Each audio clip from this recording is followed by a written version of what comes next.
L'ensemble fonctionnel de la jambe a pour objectif de vous montrer les liens qui existent entre le tibia et la fibula.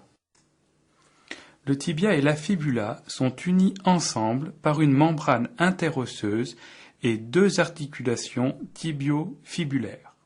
L'articulation tibio-fibulaire proximale est une articulation de type synovial plane. La surface articulaire fibulaire du tibia se trouve sur la face postérolatérale du condyle latéral du tibia. La surface articulaire de la tête de la fibula est située sur la face médiale de la tête. L'articulation est maintenue par le ligament antérieur de la tête fibulaire et le ligament postérieur de la tête fibulaire.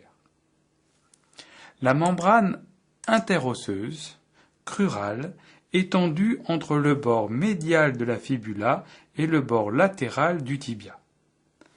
Cette membrane présente un orifice à sa partie supérieure qui laisse le passage à l'artère et aux veines tibiales antérieures. Cette membrane présente à son extrémité inférieure un orifice qui va laisser le passage au rameau antérieur de l'artère fibulaire. L'articulation tibio-fibulaire distale est une syndesmose. La surface articulaire du tibia de la fibula est convexe. La surface articulaire fibulaire du tibia est une excavation longitudinale à la face latérale de l'épiphyse distale du tibia. À gauche du schéma est représentée la malléole externe et à droite du schéma est représentée la malléole interne.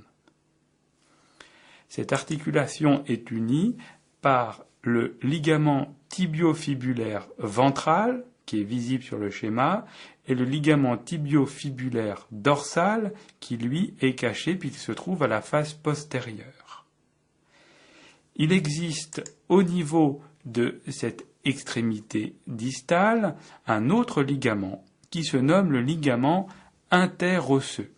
Ce ligament interosseux n'est visible que sur une vue caudale de cette articulation. Il est représenté ici en bleu foncé et vous voyez qu'il relie les deux surfaces articulaires l'une à l'autre. Sur ce même schéma a été représenté le ligament tibio-fibulaire ventral vers le haut et le ligament tibio-fibulaire dorsal vers le bas. Repérez la malléole externe et la malléole interne.